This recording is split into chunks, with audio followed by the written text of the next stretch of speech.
Jadi kalau kita bicara spices saja, ya, ini ada mineral salt, kemudian black pepper tadi, ada black pepper, kemudian lagi turmeric, ini kan apa, kunyit ya, kemudian lagi namanya garlic. Garlic ini, gue bela-belain beli buat lupa deh. Karena kalau di gini Anda langsung kecatat di otak visualnya. Ini garlic, bawang putih. Bawang tumbuhnya di mana? Di bawah tanah. Jadi waktu saya baca buku ini ternyata memang semua jenis bawang, ya, terutama bawang putih itu dia selain sebagai pengencer darah, dia juga anti kanker.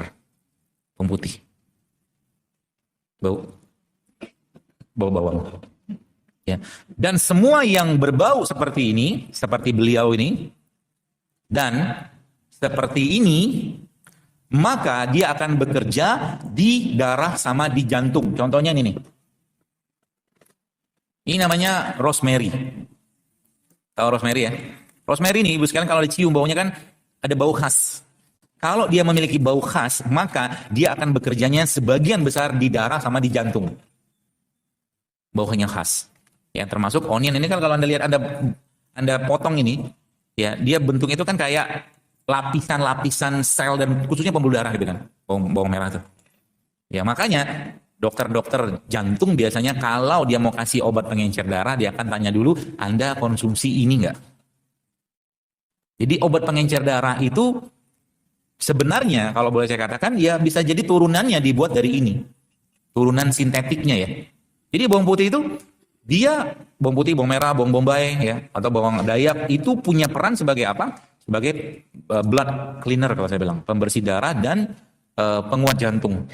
Catatannya apa? Catatannya jangan berlebihan. Dan cara paling gampang untuk kayak beginian tanpa kita perlu hitung berapa gram adalah kembalikan kepada penguasa dapur. Ibu-ibu tidak pernah menghitung berapa gram bawang yang Anda masukkan ke makanan Anda. Betul? Anda pakai feeling so strong. Ya, sehingga nanti kalau bikin sup, ya, kalau Anda bikin sup, bikin makanan-makanan apa gitu, sebenarnya Anda sedang makan pengencer darah. Maksudnya. Apalagi yang dimakan itu punya manfaat yang lebih. Tumben hari ini saya ngomongnya pelan ya. Baru sadar. Perannya apa? Baik, kita lihat di depan. Kita tadi sudah selesai belum ini? Nah nih, garis sudah ya. Kemudian masuk ke cinnamon. Cinnamon itu kayu manis. Saya nggak bawa contohnya barangnya. Kalau Anda rebus kayu manis, ya, sama Anda jadikan kayu manisnya sebagai infus water atau air nano, saya lebih milih Anda jadikan sebagai infus water aja. Kalau boleh saya katakan sekarang ini ya, saya kalau lihat dari wajah-wajah Anda, sebagian besar masalahnya ada di ginjal. Tahu dari mana? Rahasia. Enggak lah, nggak rahasia. Ada di sini. Ada hitam, ada bengkak, ada kantung matanya, itu tanda di ginjalnya masalah. Jangan kau dusta tentang wajahmu, karena aku tahu isi perutmu. Cara gimana benerinnya? Direndam aja kayu manis setiap hari. Kayunya. Kayu manis. Batang kayu manis itu, air 600 mili, Anda cemplungin dalam air, ya 1-2 batang lah, nggak usah banyak-banyak. Lagi-lagi pakai feeling. Ya, nggak mungkin juga kita masukkan dalam 100 mili itu setengah kilo kayu manis kan. Paling 2, gitu loh. Kadang-kadang saya tuh, ada ibu-ibu, mbak-mbak tanya gitu, kan dok kalau begini gimana? Tenang aja, kita tuh udah dibeli intuisi sama Allah. Gak ada ceritanya. Jadi manusia itu sudah di set up untuk jangan berlebihan. Makanan pun sama. Makanya Nabi memberikan petunjuk kepada kita. Makan pun juga sama. Makannya orang mukmin itu cukup untuk 7 usus. Makan orang kafir untuk 1 orang. Makanya satu makanan kita itu bisa untuk ber-7 orang sebenarnya. Karena berkah makanannya. Dan kalaulah Anda, kata Nabi SAW, mau makan lagi, maka sisihkan perut itu untuk jangan berlebihan. Sepertiga makanan, sepertiga minum, sepertiga udara. Kan gitu hadisnya. Jadi, lagi sampaikan, kita tidak makan untuk kenyang. Kita tidak makan untuk kenyang. Jadi mulai sekarang ubah polanya. Cukup makan itu untuk apa? Untuk beribadah, cari nafkah. Udah selesai. Nanti sehat sendiri. Apalagi ya, Anda menggunakan, tanda kutip, toolsnya yang terbaik dari Allah. Nanti saya kasih tahu apa. Ya, itu cinnamon ya. Karena lagi itu mustard seed. Ya, ini salah satu yang juga bagus kalau Anda dapatkan. Ya, biji mustard. Ya. Apa bahasa Indonesianya? Enggak ada ya? Nah, lalu kita lihat tanda-tanda Allah yang lain. Apa tuh tanda-tandanya? Yang pertama ada beberapa jenis jamur-jamuran. Yang ini kalau Anda makan lagi, Anda menang banyak. Menang banyak lagi. Dan menariknya jamur-jamur itu, Ibu sekalian, itu kemampuan mereka untuk mengikat logam berat. Jadi nanti, kayak begini nih. Saya baru bisa beli kemarin di supermarket. Ini kan jamur nih. Anda bikin masak ini, macam-macam kan jamur semua nih. Anda masak ini, campur bawang putih, campur bawang merah, campur black pepper, Anda sudah makan makanan anti kanker. Masya Allah kan. Jadi ngobatin penyakit itu nggak usah penyakitnya diobatin, perutnya dibenerin aja, nanti dia bener sendiri. Karena toolsnya ada di sana. 70% imunitas kita ada di situ. Ya, jadi kalau saya biasanya memang seperti itu polanya. Kalau ada orang yang konsul ya, kalau sempat saya balas gitu, saya katakan ini benerin, nanti dia sembuh dengan sendiri. Kenapa? Saya mengutilisasi badannya kita. Badan kita nih diutilisasi aja, digunakan seoptimal mungkin. Apalagi ya. Nanti ada slide-nya saya tunjukkan. Kalau Anda ngerti slide ini, maka mulai besok mungkin Anda akan lebih banyak tidak makannya daripada makannya. Saya tunjukin slide-nya. Ya. Ini jamur. Jamur itu sumber besi, sumber omega 3, sumber protein, sumber anti peradangan, sumber antiviral, sumber antibakteri. Dia bisa berperan, beberapa jenis jamur itu bisa berperan juga untuk rematik. Bahkan dia bisa juga memperbaiki autoimun coba. Hanya pada ini doang. Jamur. Apa jamurnya? Yang jamur yang tumbuh ya, bukan jamur di badan. Itu panu namanya. Jamur di badan namanya panu. Jadi panu itu adalah merupakan tanda juga nggak tanda pencernaannya bermasalah. Ya, panu. Ada nggak orang yang panuan lama? Ada. Ada, saya pernah ketemu dengan orang panuan hampir 10 tahun. Judulnya tuh panu kronik. Ya, perutnya nggak dibenerin gitu kan. Seperti itu. Nah, jadi tadi saya sampaikan, saya balik lagi ke atas. Jadi Ibu sekalian, kalau Anda lihat makanan kayak begini, ya semua jenis makanan kemasan, makanan olahan yang dikasih aditif, dia akan menyebabkan missing elektron. Itu kata kuncinya. Missing elektron. Ya, jadi mulai sekarang eat food, makan makanan, bukan food like substance. Ya, bukan makanan yang berbahan gitu kan. Bahan makanan. Nah, nanti kalau bahasa itu konyolnya adalah ketika orang nggak memperhatikan ini, maka yang terjadi apa? Anda lihat nih gambar ilustrasi sederhana. Dulunya, long time ago, kita bisa makan coklat. Okay? Kita bisa makan kacang, kita bisa makan ini, kita bisa makan itu, semuanya. Ketika leaky gut muncul, apa yang terjadi? Nah, Batman-nya, vampirnya, dia bilang, saya nggak bisa makan kacang sekarang, saya nggak bisa makan ini sekarang, saya sekarang karamel, fobia sama karamel, Anda punya nggak? Gini-gini, pokoknya gitu-gitulah. Dulunya kita bisa makan apapun, paham ya? Kalau sekarang ada yang nggak bisa kita makan, maka besar kemungkinan ada masalah di usus. Tidak ada yang salah dengan ikan. Kalau ada orang alergi makan ikan, ya mungkin kalau secara sumber ikan memang terkontaminasi silakan. Tapi kalau ikannya sudah benar, sudah bersih, dia makan ikan bermasalah. Dulunya dia bisa makan ikan, kemungkinan besar ada leaky gut. Kemungkinan besar. Dulu dia bisa makan telur. Ya, sekarang nggak bisa makan telur lagi. Macam-macam lah. Semua disalahkan. Nggak bisa makan udang, nggak bisa makan ini, nggak bisa makan itu. Segala macam salah. Dulu bisa mandi hujan, sekarang nggak bisa mandi hujan lagi. Karena sekali mandi hujan, sakit dia. Bukan salah hujannya, salah orangnya. Salah badannya yang tidak mampu mengadaptasi dengan kondisi. Dulu bisa makan rambutan. Jadi nanti ketika begini, ibu-ibunya juga lebay gitu. Nah, jangan makan rambutan, nanti kamu batuk. Tidak ada salah dengan rambutan. Ya, rambutan salah, ini salah, semua salah. Yang paling benar adalah apa? Ya gitu teman-teman ya. Jadi kata kuncinya apa? Reseptor itu perlu bahan baku. Dan bahan bakunya ada di mana? Ada sebagian besar ada di bumbu, spices. Jadi kalau Anda lihat ini apa nih? Ini namanya cendol. Bukan, ketumbar. Ini ketumbar. Ketumbar saja. Efeknya itu luar biasa besar. Ini baru satu. Jadi Anda bayangkan ada ketumbar, ada black pepper kayak begini. Efeknya apa? Jantung dapat, kista dapat, darah tinggi dapat, kolesterol dapat, asam urat dapat dari satu ini loh. Ini saya katakan menang banyak. Tapi yang menang lagi sebenarnya dengan Anda makan kayak begini, sebenarnya kita naik tingkat. Naik tingkatnya apa? You are saving the earth. Anda sedang menyelamatkan bumi. Kenapa? Anda makan begini, otomatis kotoran kita, feses kita You are now saving the earth. Buminya Allah sedang kita selamatkan dengan makan kayak beginian, keren kan? Jadi Anda makan begini itu bukan untuk sehat dong, tapi Anda saving generation. Sekarang saya tanya, kenapa bunga tak sewangi di zaman dahulu lagi? Cabai tak sepedas dulu. Kenapa? Dia tumbuh di soil, di tanah yang tanah tadi terkontaminasi dengan kotoran-kotoran manusia, makhluk hidup yang makanannya sampah. Makanya cabai udah nggak pedes. Dia nggak bisa lagi sedot hara. Dia nggak bisa lagi sedot nutrisi. Dia nggak bisa lagi berperan sebagai penyerap tanah tadi. Ujung-ujungnya dia cuma jadi tempat pembuangan sampahnya makhluk hidup di atasnya. Makanya Allah katakan apa? Telah tampak kerusakan di lautan, di darat, gara-gara maksiatnya manusia.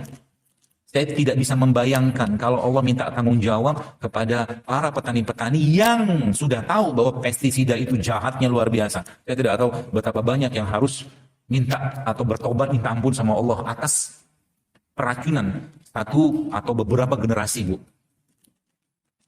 Kasihan loh. Dia semprotin pertanian dia dengan pestisida yang dia pun tidak mau terhirup. Betul? Yang makan siapa? Kita. Jadi ini hulunya udah keliru gitu kan. Maka zaman dulu nggak ada. Coba tanya mak bapak kita. Adakah Anda tanya sama mak bapak kita, mama tahu enggak? Panggil mak saya mama. Mama tahu enggak? Tahu enggak pepaya organik? Tidak paham dia. Pepaya itu tumbuh di kebunnya dia.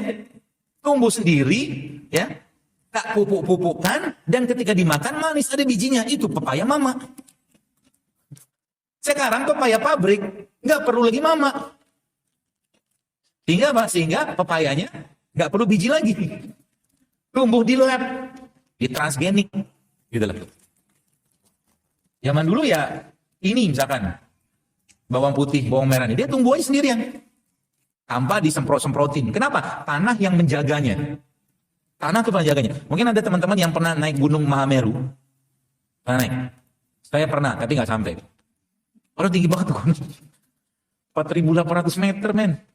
Saya cuma sampai ke namanya itu apa itu? Mati-mati lah namanya itu. Pokoknya ada satu stop pemberian terakhir sebelum naik ke gunungnya yang tingginya atau inklinisinya itu sekitar 45 derajat. Gunung Mahameru itu luar biasa susah dinaikin. Saya sampai di titik. Nah sebelum di titik itu, Ranumati apa namanya? Sebelum itu kita datang lagi ke satu tempat yang biasa peristirahatan para pendaki gunung. Namanya Ranu Kumbolo. Yang film 5 cm itu loh. Nah, kalau film tahu kan? Cepet tahunya. Dia berarti Ranu Kumbolo tuh. Nah Ranu Kumbolo itu ada danau di situ. Danaunya itu nggak boleh orang pipis, nggak boleh orang BAB, nggak boleh buang sampah semua situ. Dan air danau itu Anda ciduk langsung minum. Dan waktu saya ngecek pH-nya, pakai pH tester gitu kan, ternyata airnya hijau kebiruan. Jadi air itu layak banget untuk diminum. Mirip sama air Zam-Zam. Ranu Kumbolo. Nanti kapan-kapan pergi sana deh. Ya, ada yang pakai motor ngojekin sampai ke Ranu Kumbolo ada. Tenang aja. Seru banget tempatnya. Ya. Di situ ada makanan, ya, mie, instan gitu, jeruk nipis, kunyit, jahe nggak ada. Bawa sendiri dari rumah. Ya, seperti itu ya. Itu terjadi teman-teman sekalian. Nah, jadi boleh saya katakan sekarang ini kondisi sekitar sampai jam berapa ya? Sampai jam setengah 12. Oh ya, 15 menit lagi. Nggak usah ada pertanyaan ya. Yo. Jadi banyak orang zaman sekarang ya. Kalau istilahnya itu kata Yasmin Moga, salah satu pendakwah di Amerika itu dikatakan kita tuh membunuh kesehatan kita, merusak, menghancurkan kesehatan kita dengan sibuk bekerja tapi nggak ngerti kesehatan gitu kan. Dan akhirnya apa? Uangnya tadi dipakai untuk berobat lagi gitu kan. Padahal itu bisa dicegah semua. Jadi kalau Anda punya suami yang kerjanya ya mungkin sekarang masih sebelum subuh atau sudah subuh sudah berangkat, bekali dia dengan makanan atau minuman sehat.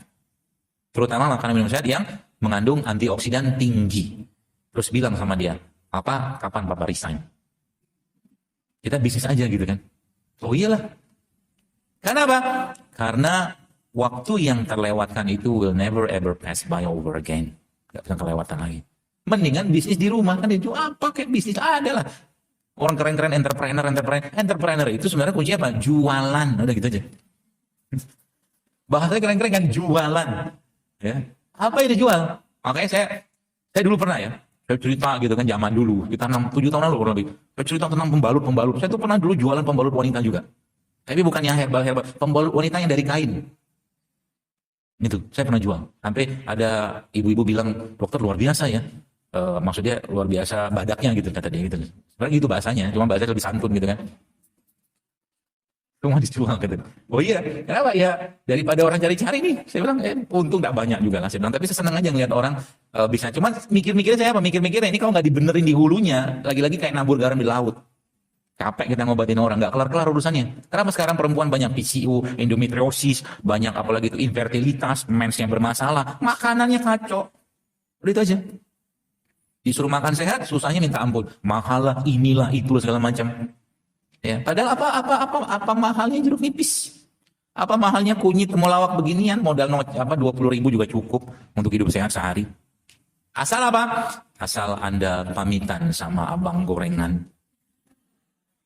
Bang, sudah saatnya kita berpisah.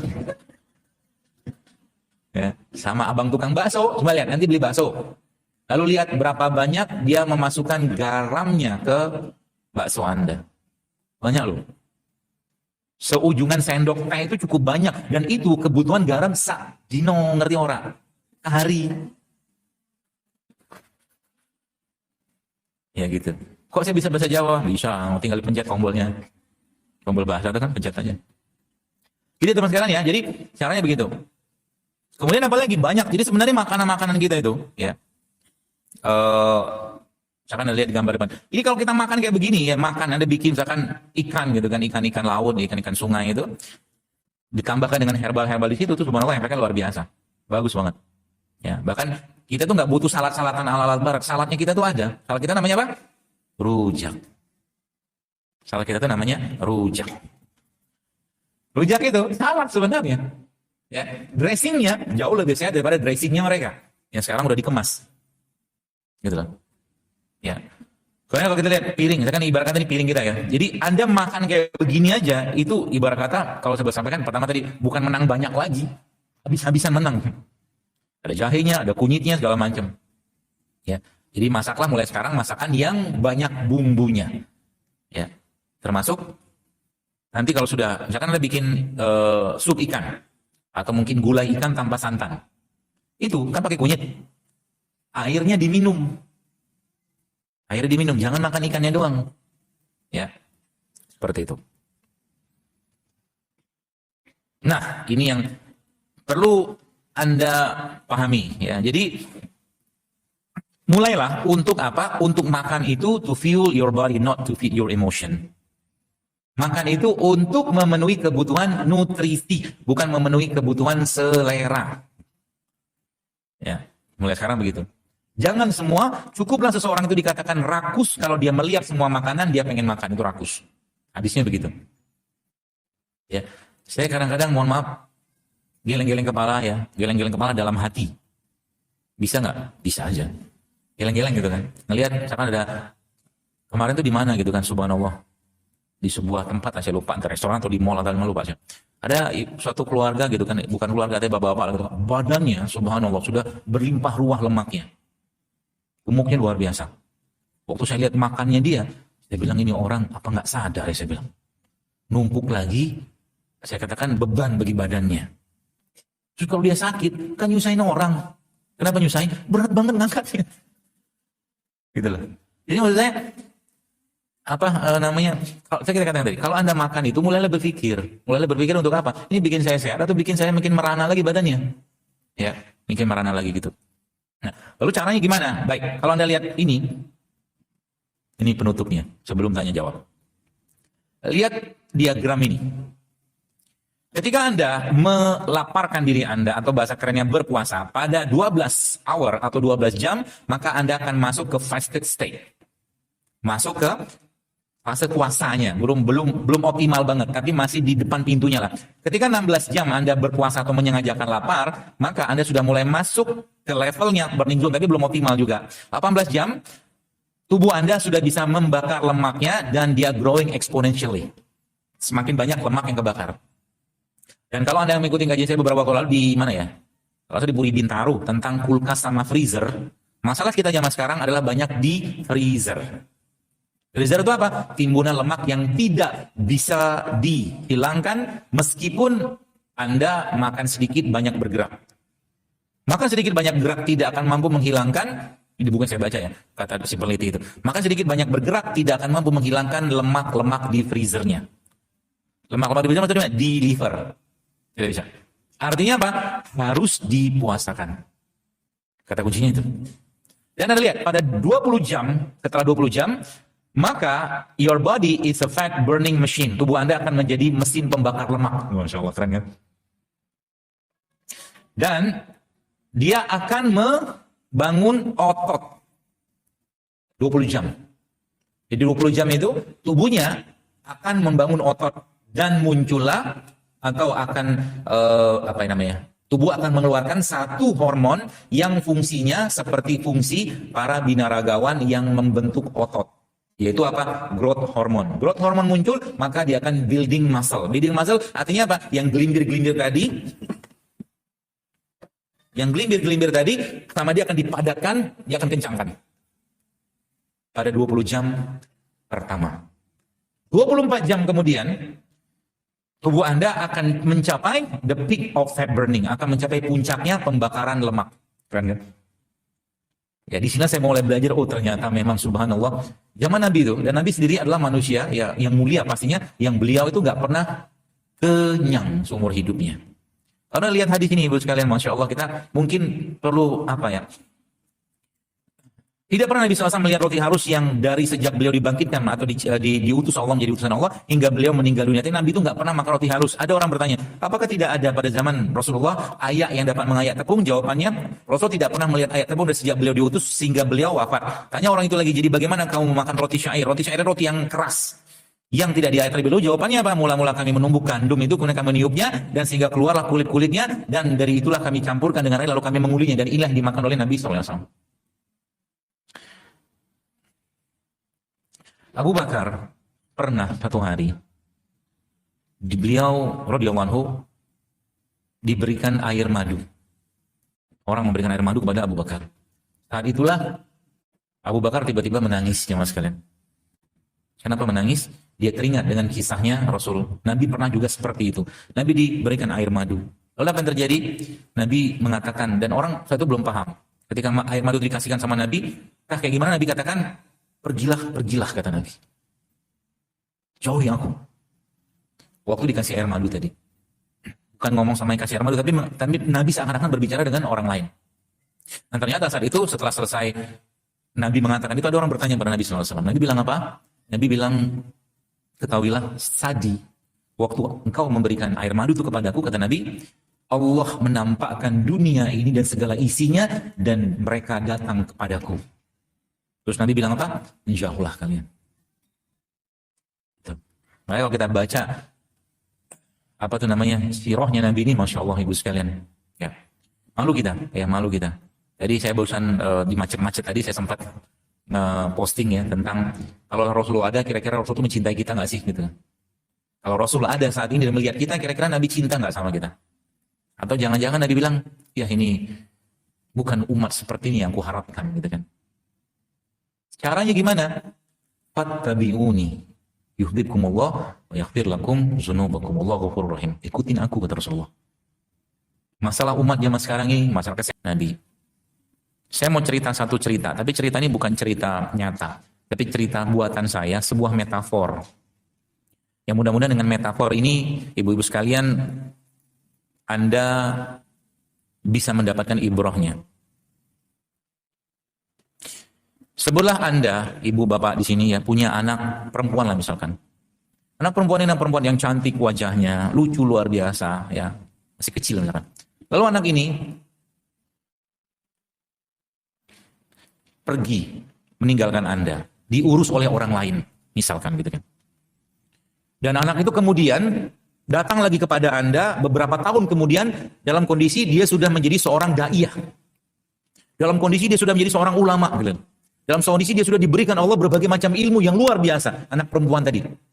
Ketika Anda bertemu dengan anak Anda tadi, atau anak kita tadi itu, saya amat sangat yakin kita akan memeluknya luar biasa. Kita akan merangkulnya, mencium-ciumi dia, berlinangan air mata kita sambil kita mengatakan rindu kepada anak tadi. Ya, bahkan kita nggak mau lepas pelukan tadi gitu kan, nggak mau lepas. Anak itu adalah metafornya kita, perumpamaannya kita. Anak itu siapa? Tanda kutip, anak itu adalah Al-Quran. Anak itu adalah Al-Quran. Sudah sekian lama dia jauh dari kita. Sudah sekian lama kita belum mentadaburinya. Sudah sekian lama dan sekian tahun, tak juga satu juz pun kita sempat baca dalam satu hari. Maka ketika Al-Quran itu mendatangi kita, rangkulah dia. Peluklah dia. Ciumi dia. Dan sampaikan pada dia, ana sahibul Quran. Saya sahabatmu. Barang siapa yang mencintai Al-Quran, barang siapa yang menjadi sahabat Quran, maka Al-Quran itu akan menjadi pembelanya nanti di yaumil hisab. Jangan pernah jauh dari Al-Quran. Ya, makanya tadi saya sampaikan, sempat saya posting itu kan, saya bilang, Ramadan nanti, gak ada cerita lagi urusan makanan lah. Ya, coba Anda push yourself to the max. Ya, untuk apa? Sehari itu bisa 10 juz baca Quran. Nanti apa yang terjadi? Yang terjadi adalah Al-Quran itu akan membersihkan kolbu Anda. Al-Quran itu akan membersihkan raga dan fisik Anda. Sehingga nanti penyakit-penyakit itu akan rontok semua. Kenapa? Anda sudah disibukkan sama Al-Qurannya. Anda nggak mikir lagi nanti buka pakai apa, sahur pakai apa. Kenapa? Buka sedikit, Anda langsung lagi mendekati dia. Buka sahur sedikit, Anda langsung pegang lagi dia, pengen baca lagi dia. Dan malam akan menjadi sesuatu yang luar biasa menyenangkan dan membahagiakan. Kenapa? Karena di malam hari Anda akan bertemu dengan penciptanya Al-Quran. Isn't that wonderful? Bukan hal seperti menyenangkan banget. Ya, maka para sahabat itu, ibu sekalian, jemaah sekalian, ketika Ramadan datang, bahagianya luar biasa. Kenapa? Karena mereka mau ngerangkul Al-Quran. Karena mereka mau memeluk Al-Quran, dan mereka mau meneteskan air mata mereka untuk Al-Quran. Saya tidak tahu bagaimana caranya, dan itu kuasa Allah semua. Seorang Utsman bin Affan radhiyallahu anhu bisa membaca satu Quran 30 juz dalam satu rakaat witirnya. Saya nggak tahu gimana caranya. Utsman bin Affan bisa membaca Al-Quran satu Quran 30 juz dalam satu rakaat witir. Nanti coba, ibu sekalian, Anda sholat malam itu, ya, bisa Anda beli partitur deh nanti di rumah. Partitur itu yang buat orang nyanyi-nyanyi itu loh. Tapi nanti di situ partiturnya isinya Quran. Sholat sunnah malam, sholat tahajud malam atau sholat tarawih lah bahasa kita, malam juga tarawih juga namanya kan. Itu nanti jam-jam 1, jam 2 Anda bawa Quran tadi di depan Anda baca. Boleh baca Quran kalau sholat sunnah, tidak masalah. Baca sampai subuh, asik banget. Sehingga nanti nggak sadar tiba-tiba sehari, Masya Allah hari ini ternyata udah 10 juz saya baca Quran. Ya, itu pesan saya. Ya, semoga bisa dikerjakan. Ya, kenapa? Karena judulnya Quran, bulan Ramadan yang kita mau dekat bulan Ramadan adalah bulan Syahrul Ramadan allazi unzilatil Quran hudal linnas wa bayyinah wal huda wal furqan. Dia bulan untuk petunjuk, bulan untuk pembeda. Kalau 11 bulan yang kemarin gak ada beda sama Ramadan, rugi banget kita. Yang Nabi pernah ceritakan ada sebuah hadis, Nabi bilang apa? Celakalah, celakalah, celakalah. Salah satu celakanya apa? Ada orang dapat Ramadan, ketemu Ramadan enggak dapat ampunan, waliyahumzubillah. Jadi Ramadan nanti jadi bulan Bintaro dan sekitarnya inflasinya turun. Ya Allah harus turun. Karena nggak ribet lagi urusan makanan. Harusnya sih begitu. Gitu ya teman-teman sekalian, ibu sekalian, mudah-mudahan itu jadi semangat buat kita semua ya. Dan yang paling penting investasi di sini yang saya maksud kesehatan kita ini bukan dalam dalam koridor gagah-gagahan, tapi dalam koridor atau frame syukur kita kepada Allah. Tubuh yang sehat adalah haknya tubuh kita. Ya. Jadi jangan sampai malah justru bikin zolim, kita menzolimi tubuh kita.